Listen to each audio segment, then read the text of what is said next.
Lord. దేవుని పరిశుద్ధ నామమునకు మహిమ కలుగునుగాక. మన ప్రభువును రక్షకుడైన యేసుక్రీస్తు ప్రశస్త నామంలో ఈ ఉదయకాలం కృపా వాగ్దానం అనే కార్యక్రమానికి మిమ్మల్ని అందరినీ ప్రేమతో ఆహ్వానిస్తున్నాం. దేవుడు ప్రతి ఉదయం తన వాగ్దానం చేత బలపరుస్తున్నారు. ఆయన మాటల చేత మనల్ని ధైర్యపరుస్తున్నాడు.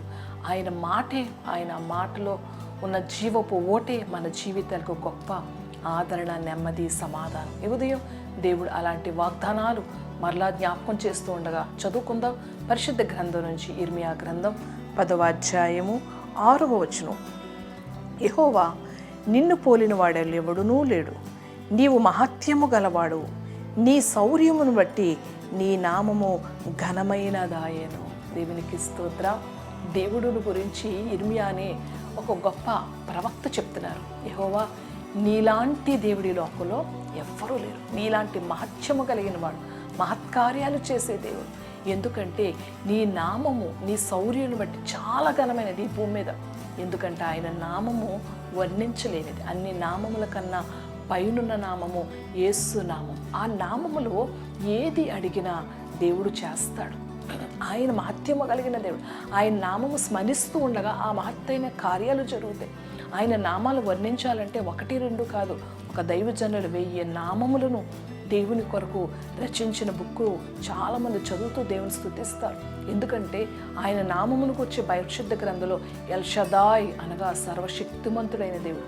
ఆయనకు అసాధ్యమైనదంటూ ఏది లేదు. ఎల్ రోహి, యెహోవా నా కాపరిగా ఉన్న దేవుడు నీవే. యెహోవా షమ్మా అంటే యెహోవా ఉండు స్థలముగా ఉండే దేవుడు. యెహోవా ఈరే అను నామం అంటే యెహోవా అన్నీ చూచుకొను. ఆయన నామములో నువ్వు ప్రార్థిస్తే నీ ప్రతి పరిస్థితి ఆయన చూచే దేవుడు. యెహోవా రాఫా, నీ ప్రతి వ్యాధిని స్వస్థపరిచే దేవుడు. ఇలాగా ఆయన నామములను తలుస్తూ, ఆయన నామమును నువ్వు స్మరించుకుంటూ, ఆయన నామాన్ని నువ్వు అనేక స్థలాల్లో వర్ణిస్తూ ఉంటే దేవుడు నువ్వుండే స్థలంలో ఆయన కాపరిగా ఉంటాడు. నీవున్న స్థలములో ఏ రోగం వచ్చినా లేదా నీ శరీరంలో ఏ బలహీనత వచ్చినా ఆయన స్వస్థపరిచే దేవుడు.